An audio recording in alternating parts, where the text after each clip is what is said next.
Bien, vamos a hablar de la primera unidad que se llama el Estado y su organización.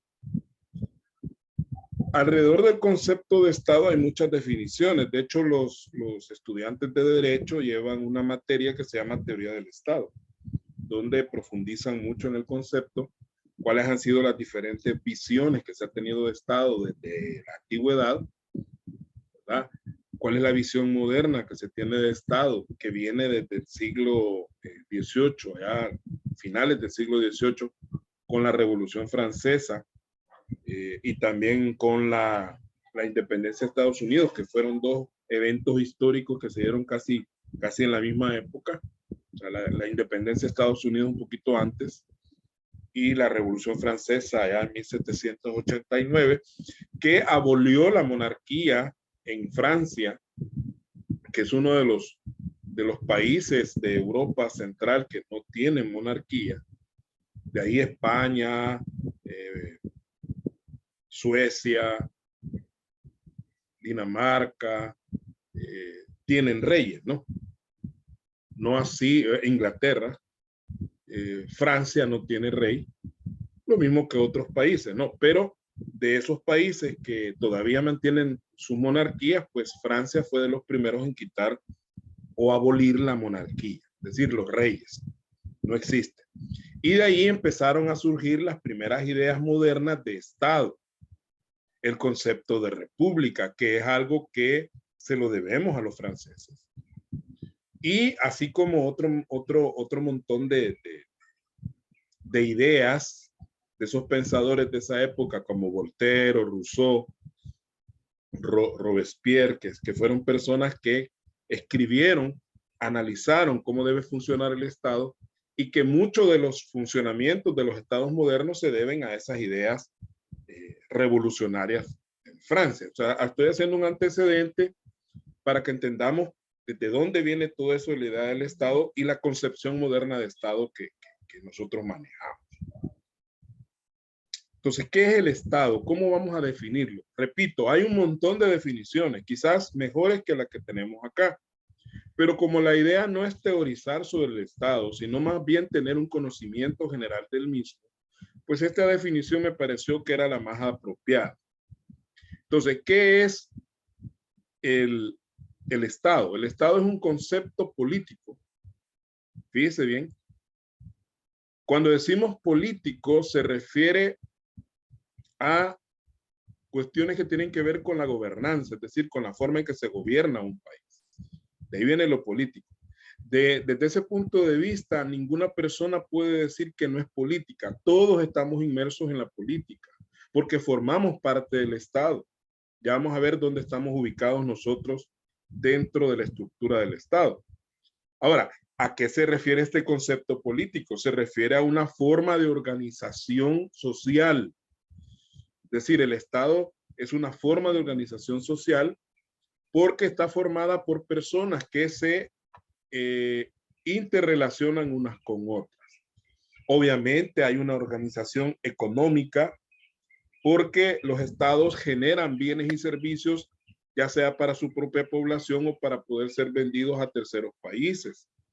Hay un tipo de organización política porque el Estado precisamente es un instrumento político, es un instrumento para regir de alguna manera la forma en que las personas viven.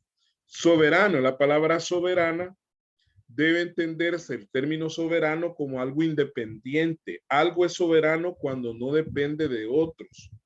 El ideal del Estado debe ser la soberanía. Eso significa no estar supeditado a las decisiones de otros países. Esto es bien relativo, sobre todo en nuestros países latinoamericanos que dependemos mucho de la ayuda de otros países. El Salvador difícilmente puede hablar de una soberanía total si tomamos en cuenta de que dependemos de Estados Unidos, que hay 3 millones aproximadamente de salvadoreños viviendo allá, que dependemos de lo que Estados Unidos nos compra, que dependemos de la ayuda económica que ellos nos puedan dar, es decir, el dinero que nos regalan, entre comillas, porque ningún Estado nos va a regalar así nomás, ¿verdad? Por ejemplo, ahorita estamos ahí en negociaciones con China.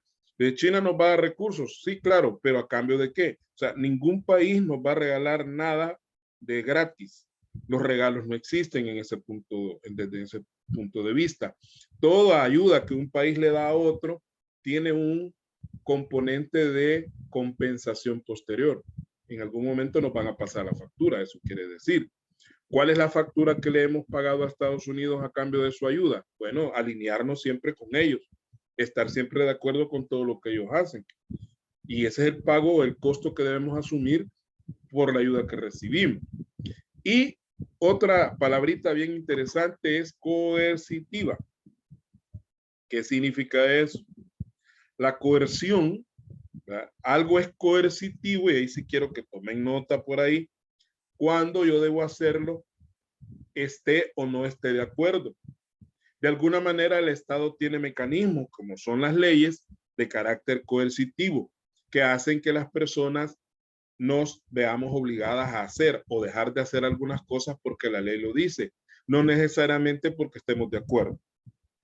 Por ejemplo, el ejemplo más claro de la coerción en cuanto al Estado es la cuestión de los impuestos.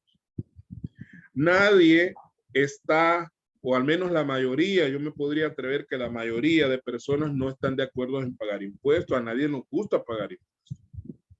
Cuando nos dan la planilla del mes y empezamos a ver los descuentos, AFP, Seguro Social, la Procuraduría que les descuentan algunos, por ahí aparece un ítem que se llama impuestos sobre la renta o retención de impuestos sobre la renta. Y decimos, bueno, $50, $60, $125. A nadie le gusta porque ese sería dinero que nosotros podemos utilizar en nuestras propias necesidades. Sin embargo, por ley tenemos que hacerlo. Esa es la coerción, ¿verdad? Hacer algo aunque no nos guste, porque la ley lo dice. Conformada por un conjunto de instituciones. El Estado está conformado por un conjunto de instituciones, de las cuales ya vamos a hablar, que tienen el poder de regular la vida comunitaria nacional en un territorio. Es decir, que esas instituciones tienen, como son de carácter coercitivo, el poder de regular la manera en que nos relacionamos unos con otros dentro del mismo territorio en el cual estamos. Por eso, si usted está un día, cualquier día que sea, a las 2 de la mañana, gritando como que es loco en la calle de la colonia, la persona llama a la policía, llega a la policía y si usted, tomando en cuenta lo que la policía analice que usted está haciendo, si es correcto o no es correcto, se lo pueden hasta llevar preso. Ahí, de alguna manera, el Estado está regulando la vida comunitaria de las personas dentro de ese territorio que le corresponde. Entonces, es un concepto político que se refiere a una forma de organización social, económica, política, soberana hasta cierto punto, o al menos formalmente hablando, sí hay soberanía, aunque a veces en la realidad no existe tal soberanía. Y coercitiva, porque dijimos lo coercitivo es que el Estado tiene la capacidad de poder obligarnos a hacer algo o a dejar de hacer algo, nos guste o no nos guste. Por ejemplo, pongámoslo a nivel municipal. Aquí en San Salvador, si usted tiene ganas de orinar, hay gente que se orina en cualquier lado. Y me incluyo, yo ya lo he hecho. Hay un poste o en una esquinita. Eso en nuestro municipio, bueno, al menos en San Salvador, hay una ordenanza contravencional, es decir, hay una ley, si se le puede llamar, aunque no tiene esa categoría, pero sí hay una norma, una regla que prohíbe que las personas hagamos eso en la calle. Hay gente que se arriesga y lo hace. ¿Qué es lo que le puede pasar si lo hace? Si un policía municipal lo ve, entonces le hace una esquela, una multita, y uno dice, bueno, si quiero la pago, no la pago, pero cuando uno va a hacer un trámite a la alcaldía, ahí le aparecen todos esos clavos, ¿no? Entonces, si uno no paga, no le dan solvencia y eso puede atrasarle otros trámites que uno tiene que hacer. Entonces, ahí está el Estado, a través de la alcaldía municipal, ¿verdad?, regulando la forma en que nos relacionamos. Y así hay leyes contra el aborto, hay leyes contra los homicidios, hay leyes contra el lavado de dinero. Entonces, todas esas leyes van orientadas a regular la manera en que nosotros nos relacionamos dentro de la misma sociedad. Ahora bien, el Estado tiene tres elementos fundamentales. Mucho ojo con eso. Estamos hablando de conceptualizaciones básicas del Estado. Entonces, el Estado tiene tres elementos que lo constituyen. No estoy hablando de órganos, sino de elementos materiales del Estado. El territorio, aunque algunos dicen de que no es necesariamente un territorio definido para que haya Estado, pero realmente si no hay territorio, difícilmente puede existir un Estado. Cuando en 1948 algunos judíos de la diáspora, de los que habían huido de Palestina durante siglos, tuvieron la oportunidad de regresar a esos territorios y formar el Estado de Israel, la Organización de las Naciones Unidas, en contubernio con las potencias occidentales como Inglaterra o Reino Unido, como se debe llamar, y Estados Unidos, creó el Estado de Israel. Pero para poder crear el Estado de Israel tuvieron que echar, o sea, expulsar de esos territorios a otras personas que ya vivían ahí, que se llaman palestinos, y los arrinconaron en ciertos lugarcitos, o sea, alrededor del Estado de Israel, como que dice, vaya, quítense, aquí va, viene un Estado de Israel nuevo, ustedes van a vivir por aquí, por allá. Y eso generó la creación del Estado de Israel y generó también el conflicto que todavía persiste entre Israel y Palestina, por esos territorios que están en pleito desde esa época y desde épocas bíblicas. Entonces, para poder crear el Estado de Israel se tuvo que apropiarse de un territorio para poder hacer esta creación. En el caso de nuestro país, pues nosotros sabemos cuál es el territorio, disminuido luego que nos quitaron los bolsones allá con Honduras, alrededor de 20,000, entre 20,000 y 21,000 kilómetros cuadrados. Nadie tiene exactitud de cuánto es realmente el área o la superficie de El Salvador, pero anda entre los 20 y 21,000 kilómetros cuadrados. Somos un país realmente chiquito que tiene más o menos como 400 kilómetros de largo y como 100 kilómetros de ancho. Por allá andamos nosotros en nuestro territorio. Luego se necesita un segundo elemento, la población, la gente. Sin población, obviamente no puede haber Estado. Ahí sí es indispensable. La población es indispensable porque es la gente. Sin personas no hay Estado. El caso de Moisés, que lo mandaron al desierto y que dijeron que sus súbditos iban a ser los escorpiones y las serpientes. Entonces, que le quisieron decir que Moisés pues iba a ser el rey de nada, ¿no? Iba a haber territorio, pero no iba a haber personas. Y por último, el gobierno. El gobierno, que es el que rige o el que ejecuta todas esas acciones de regulación. Sin gobierno tampoco hay Estado. Los estados que han perdido su gobierno, porque hay países, sobre todo en el área de África subsahariana, como le llaman, o sea, África del Sur, ahí existen estados que se les llama estados fallidos. Estados fallidos. ¿Por qué? Porque ahí no hay ley. O sea, los gobiernos no, si bien es cierto, hay gobiernos, pero el gobierno no manda. ¿Verdad? Cada región tiene sus propias, hay bandas que controlan cierta parte del territorio y por eso se llaman estados fallidos. El Salvador está en camino a ser un estado fallido. ¿Por qué razón? Porque hay regiones del país que no las controlan las autoridades, por más que la autoridad diga que sí. Están controladas por ya sabemos quiénes. Entonces, no es un estado fallido totalmente, pero estamos en ese proceso de ir perdiendo control de parte de las autoridades del territorio. Entonces, el gobierno es el otro elemento. Entonces, si yo les pregunto en un parcial, ¿cuáles son los tres elementos del Estado? Se me va a decir territorio, población y gobierno. Bien. Pero el Estado también está organizado en órganos, valga la redundancia. órganos de Estado. También hay que aclarar algo, porque es bien importante que usted como futuro profesional, en cualquier carrera que fuera, no necesariamente en contaduría, puede ser cualquier carrera, usted debe tener cierta propiedad, hablar, y eso ya lo hemos dicho. Si Perico Los Palotes dice algo, una barrabasada, pues ni modo es Perico Los Palotes, pero en este caso es el licenciado Perico Los Palotes. Entonces debemos de llamar las cosas como son.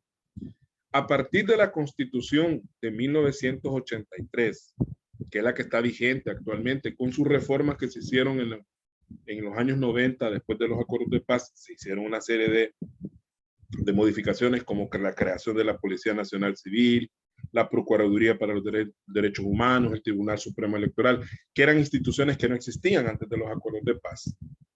Que por cierto, los acuerdos de paz existen y son, y nadie puede negar que no existieron.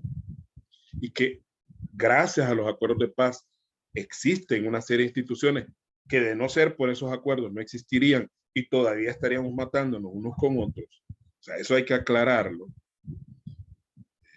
Decir que la guerra fue una farsa, no puede ser, no fue una farsa. Mucha gente se siente indignada al oír esas frases cuando han perdido familiares en la guerra. Algunos de ustedes, no sé, en su familia o gente conocida en esa zona de Chalatenango, perdieron casi a toda su familia en ese proceso, que fue doloroso, pero que fue necesario. O sea, la guerra fue un mal necesario. Si no se hubiera dado la guerra, no sabe cómo estuviéramos. O sea, tuvo que darse el conflicto para llegar a donde estamos. Entonces, ¿fue malo? Sí, malísimo. Fue una tragedia, pero fue necesario. Entonces, a partir de la Constitución de 1983, ya no se llaman poderes. Antes se le llamaba en la Constitución del 50, se llamaban poderes del Estado. Yo les digo esto porque escucho todavía analistas y pseudoanalistas en los canales de televisión y en las redes sociales hablando de los tres poderes del Estado. No se llaman así, se llaman órganos porque según la filosofía de la Constitución del 83, buena o mala, la idea era ir quitando esa idea de que el Estado es represivo, que el Estado es un Estado que va a imponerse. Entonces, para suavizar, es más un eufemismo, le quitaron el nombre de poder y se les puso órganos. ¿Por qué? Porque tienen funciones que desempeñar. Más que ejercer autoridad, los órganos del Estado deben ejercer funciones en beneficio de la misma sociedad. Es decir, no ver el Estado como el súper, ¿verdad? El Big Brother, que es el que nos está dominando, el que nos controla, sino que ver el Estado como un engranaje de instituciones al servicio de las personas. Entonces tenemos tres órganos. El órgano ejecutivo, que es lo que se le llama propiamente gobierno o gobierno central. ¿Verdad? El legislativo, que está representado por la Asamblea Legislativa con todas sus dependencias, y el órgano judicial, cuya máxima autoridad es la Corte Suprema de Justicia. Entonces, estos tres órganos son diferentes y al mismo tiempo iguales, que es la teoría de la trinitariedad del Estado. El Estado, y estas son ideas de la Revolución Francesa, los pensadores franceses pensaron en este tipo de organización, de tal manera decían ellos que los tres órganos por separado no tienen la capacidad de tomar decisiones demasiado importantes para la población, sino que tienen de alguna manera, dependen de lo que el otro órgano diga. Entonces, eso es lo que se llama sistema de peso y contrapeso, ¿no? No darle todo el poder al Ejecutivo, no darle todo el poder al Legislativo ni todo el poder al Judicial, sino que haya un equilibrio entre los tres órganos. Esa es la idea de esta organización. En algún punto, uno de cada uno de ellos necesita de los otros dos para poder tomar ciertas decisiones. Ahora, ¿qué pasa cuando los tres están alineados y hacen lo mismo que dice el otro? Se pierde la independencia. ¿Que eso siempre ha sido así? Probablemente. Pero tampoco podemos legitimar que porque antes era así, hoy va a ser peor. No se puede justificar lo malo de hoy con lo malo de ayer. Si usted le vive sacando a su pareja todo lo que hizo anteriormente, jamás va a ser feliz. Entonces usted tiene que pensar hacia el futuro, no hacia el pasado. Ahora bien, veamos cada uno de estos órganos. El órgano legislativo, algunos le llaman que es el primer órgano del Estado. De hecho, algunos consideran que es el órgano más importante, aunque en realidad tiene la misma preponderancia que los otros dos. Su función principal, o sea, dentro de todo lo que vamos a hablar acá, de que tiene ciertas funciones específicas el órgano legislativo, pero su función más importante, o sea, lo más fundamental que tiene el órgano legislativo es crear y derogar leyes. Crear es, como su nombre lo dice, echar a andar una ley, y derogarla significa eliminarla, ¿verdad? No es, repito, que solamente eso le toca hacer al órgano legislativo, pero es su función principal. De ahí viene la palabra legislativo, que viene de legal, y la palabra legal, que viene de ley. Entonces, ¿qué hace la Asamblea? Más que todo, crear y derogar leyes. Ahora bien, ¿cómo está integrada la Asamblea Legislativa? La Asamblea Legislativa está integrada por 84 diputados, electos cada 3 años mediante elecciones populares y distribuidos en circunscripciones departamentales. Los últimos diputados, que son los que están actualmente en la Asamblea, fueron electos en el año 2021, o sea, el año pasado, a partir del 1 de mayo. Y van a terminar su función el 30 de abril del año 2024, porque el 1 de mayo del 2024 ingresan los nuevos diputados. ¿Cómo se eligen los diputados? Se eligen mediante elecciones. Eso le da cierta categoría al diputado, cierto caché, si lo podemos ver de esa manera. Es decir, un diputado, al igual que un alcalde, al igual que el presidente de la República, no lo elige una persona o un grupito de personas, lo elige la población. Eso le da cierta preponderancia sobre otros funcionarios que los elige otra persona, ¿verdad? Porque hay funcionarios, por ejemplo, que los elige el presidente. Hay funcionarios que los eligen los diputados, ¿verdad? Pero en el caso de los diputados los elige la gente, los elige el pueblo. De ahí su condición especial. Ahora, ¿cómo es que se sabe cuántos diputados van a ingresar y de dónde van a proceder? Bueno, cada departamento del país tiene una cantidad de diputados asignada de acuerdo a la población. No es de acuerdo al tamaño del departamento, sino a la población. Porque si fuera de acuerdo al tamaño, pues obviamente el departamento que más diputados tendría sería Usulután, que es el más grande del país. El departamento más grande sería Usulután, y el que menos diputados tendría sería Cucatlán, que es el departamento más chiquito. Pero no es así, es en función de la población, porque eso es lo que determina la elección. Entonces, el que más tiene es San Salvador, que tiene 24. Y el que menos tiene parece que es, bueno, hay varios que tienen 3, como Cucatlán o Cabañas, que solo tienen 3, por su cantidad de población. Y por ahí La Libertad, que pues es un caso especial, pues tiene 18 diputados por ser también un departamento sumamente poblado. De hecho, La Libertad y San Salvador juntos pues tienen casi la mitad de la población de todo el país, para que se formen ustedes una idea. Entonces, Chalatenango tiene solamente 3 diputados, a pesar de que es un departamento grande, tiene 34, parece, municipios, pero solo se eligen 3 diputados por la cantidad de población que tienen.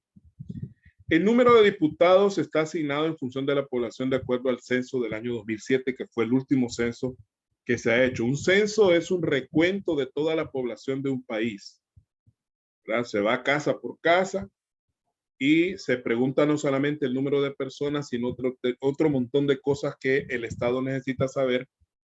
¿Para qué se hacen los censos? Para poder saber qué políticas vamos a echar a andar de acuerdo a lo que hemos descubierto en el censo.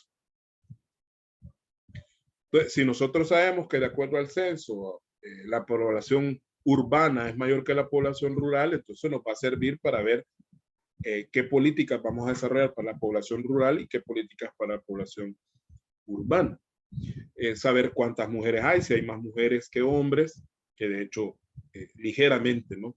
Hay más mujeres que hombres, un poquito más. ¿Qué porcentaje son niños? ¿Qué porcentaje son ancianos? Toda esa información se hace en un censo. Entonces, de acuerdo al censo del 2007, es que está establecido las circunscripciones departamentales. La asamblea electa toma posesión el 1 de mayo del año de su elección, o sea, se eligen generalmente en febrero o marzo y toman posesión en mayo, al igual que los consejos municipales que también se eligen en la misma época. La asamblea se organiza en 20 comisiones permanentes, ¿verdad? Hay 20 comisiones de trabajo. Si nosotros dividimos 84 diputados entre 20, nos va a dar un valor bastante pequeño, ¿verdad? Como de menos de 2 diputados por comisión. Entonces, no se puede. Las comisiones generalmente andan entre 9 miembros. Entonces, significa que un diputado tiene que estar por lo menos en 2 o más comisiones al mismo tiempo. No puede estar solo en una, porque entonces no alcanzarían los diputados.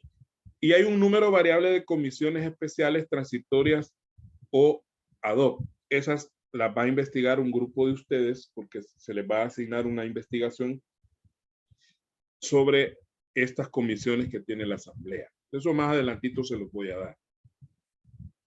Entonces hay comisiones especiales, ¿verdad? Hay comisiones permanentes, hay comisiones especiales.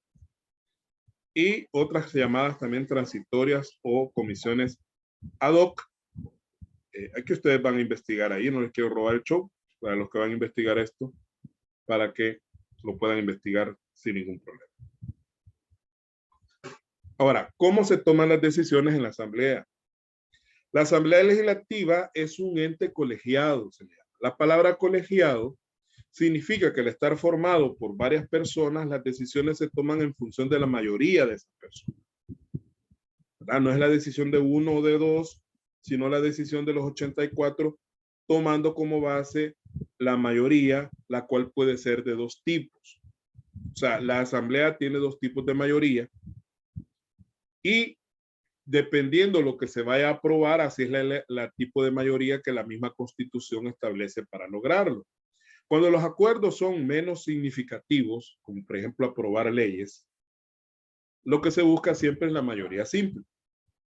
Y cuando ya son cuestiones un poquito más importantes, como reformas a la Constitución o cosas más determinantes, se toma o se exige una mayoría calificada. La mayoría simple está formada por la mitad más 1 de los diputados. Entonces, los diputados son 84. La mitad de 84 es 42. Más 1 son 43.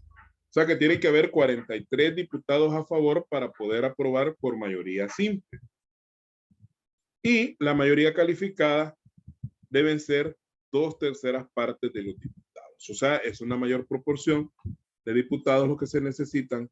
En este caso necesitamos de 84, le sacamos las 2/3 partes. Si usted quiere calcularlo, multiplique 84 por 2 y divídalo entre 3 y ahí le va a dar 56 diputados, que sería la mayoría calificada. Y repito, bueno, la Constitución es la que establece qué tipo de mayoría se necesita para aprobar en cada situación. Ahora, ¿quiere usted ser diputado? Veamos. ¿Usted quiere ser diputado? ¿Qué requisitos debe cumplir? Primero, debe ser mayor de 25 años. Así que si alguno de ustedes tiene 22 o 23, yo creo que la mayoría están llegando, si ya se pasaron de 25, ya tienen ese requisito. Hijo de padre o madre salvadoreño. Eso es bien importante, lo que es el origen de la persona debe ser de padre o madre salvadoreños. Puede ser uno de los dos salvadoreños, aunque el otro sea extranjero. Honradez notoria, algo que pues, habría que analizar a los diputados, no solamente los actuales, sino todos los que han habido, algunos pues en ese aspecto no han cumplido. Aunque esto de la honradez notoria pues se tiene que determinar de acuerdo a los criterios que la ley establece. No es porque yo digo, porque aquí en este país, porque yo digo que ese es ladrón, entonces ya porque yo dije que es ladrón, no. Tiene que haber una prueba legal de que ha sido procesado y condenado por algún delito que haga ver que no tiene la honradez suficiente. Tiene que haber un respaldo legal, ¿no? No solo porque alguien dice o porque todo el mundo sabe. Eso de que todo el mundo sabe, pues es un rumor legalmente. Otro aspecto que muchos diputados dejan que desear es la instrucción notoria. Es decir, que tienen que tener conocimientos técnicos en diferentes áreas, no necesariamente en leyes.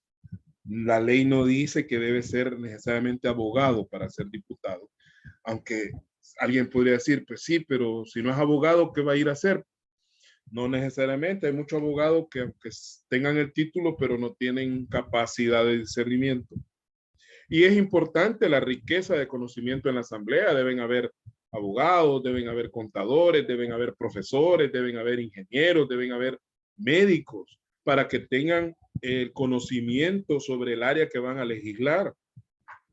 Pero si es una persona que apenas ha estudiado 2 ciclos en la carrera de alguna universidad, pues qué puede aportar a la hora de diseñar estas leyes. Aunque también tengo que aclarar que en la Asamblea han habido muchos diputados cuya instrucción ha sido un poco modesta, es decir, no han estudiado gran cosa, pero que han tenido una gran experiencia y han dado grandes aportes. Lo mismo hay otros que han sido doctores aquí, doctores en un montón de cosas y a la hora de las horas no aportan más que corrupción y tráfico de influencias dentro de la Asamblea. Y la quinta, no haber perdido sus derechos como ciudadano en los últimos 5 años. Es decir, no haber estado guardado, ¿verdad? No haber estado guardado en una prisión por algún delito. Atribuciones. Hay muchas atribuciones dentro de la Constitución, usted las puede encontrar, pero aquí vamos a mencionar algunas que yo considero que son las más relevantes, ¿no? Atribuciones más relevantes de la Asamblea Legislativa. Tenemos, en primer lugar, decretar su reglamento interno. La Asamblea tiene su propio reglamento y es la misma Asamblea la que cada nueva legislatura, cuando decimos legislatura es esa Asamblea que va a durar esos 3 años, a eso se le llama legislatura. Cada legislatura tiene el derecho de poder seguir utilizando el mismo reglamento o modificarlo en las partes que consideren conveniente. Esos reglamentos son cómo funciona, cómo se hacen las plenarias, cómo se hace el proceso de llamamiento a las plenarias, cómo se hace el proceso para estudiar las leyes que lleguen, etcétera. Todo eso es el reglamento interno. Ahí aprovechan para meter todos sus chanchullos y cosas que a veces no son tan correctas, pero que ahí pues se han hecho cosas como repartirse la directiva de la asamblea a través de esos famosos protocolos, le llaman ellos protocolos de entendimiento, que no son más que negociaciones bajo la mesa, donde a raíz de esas negociaciones han habido partidos que sin tener mayoría en la asamblea han tenido la presidencia de la asamblea, cuando lo lógico es que los que tienen la mayoría deberían tener la presidencia de la asamblea. Pero han habido partidos como el PCN que sin tener ni siquiera ni 10 diputados han sido presidentes de la asamblea legislativa. Aceptar o desechar credenciales. Esto es para las personas que tienen algún nombramiento, un ministro, un embajador. Entonces ahí se le aceptan o se desechan las credenciales que presenten, que es el documento que ampara que ha sido nombrado. Conocer renuncias de diputados. ¿verdad? Ellos tienen que saber si algún diputado quiere renunciar. Llamar a diputados suplentes. Los diputados suplentes, ahí no dice así, ¿verdad? Dice diputado.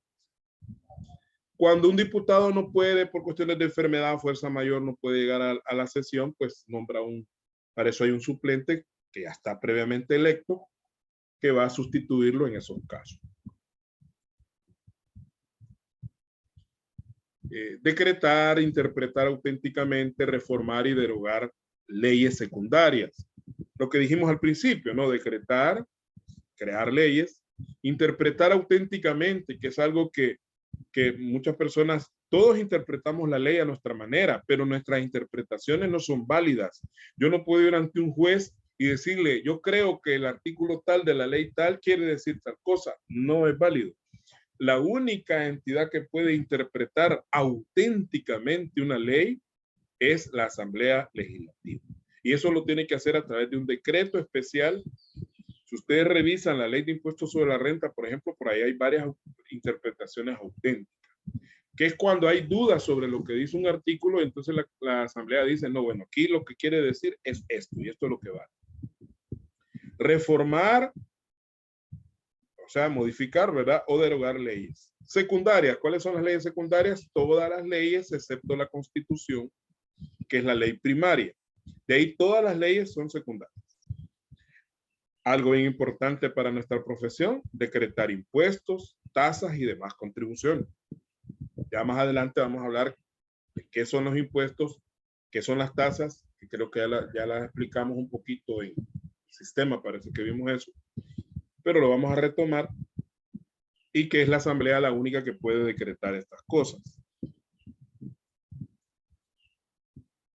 Ratificar tratados. Cuando el Estado de El Salvador ha firmado un convenio con otro país o con otro organismo internacional, es la Asamblea la que ratifica, es decir, le da una reaprobación a lo que ya se firmó.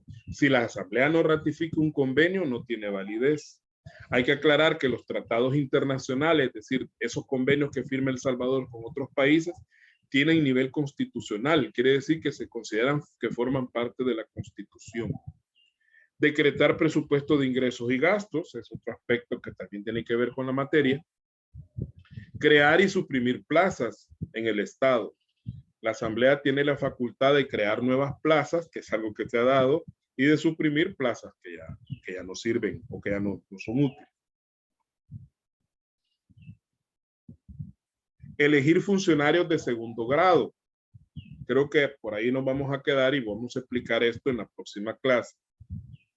Presidente y magistrados de la Corte Suprema de Justicia, presidente y magistrados de la Corte de Cuentas de la República, fiscal general, procurador general. Ya vamos a hablar de eso en la otra clase.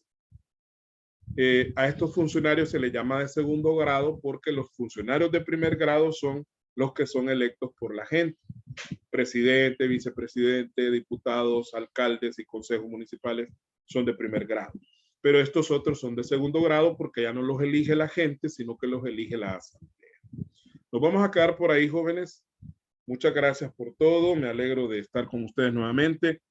Y pues nos veremos el próximo miércoles. Cuídense. Licenciado, yo me desconecté de la clase por un rato, o sea, se me iba el internet. Bueno, ajá, diga. Ahorita no nos ha dejado trabajo, ¿verdad? No, hasta el próximo miércoles. ¿Va a mandar ¿Mande? El próximo miércoles, bueno, en el transcurso de la semana les voy a indicar qué es lo que van a hacer. Vaya, y nos va a mandar la Constitución y esta clase. Y la ley SAFI, sí. Ajá, vaya, muchas gracias. Cuídense. Gracias igual, adiós.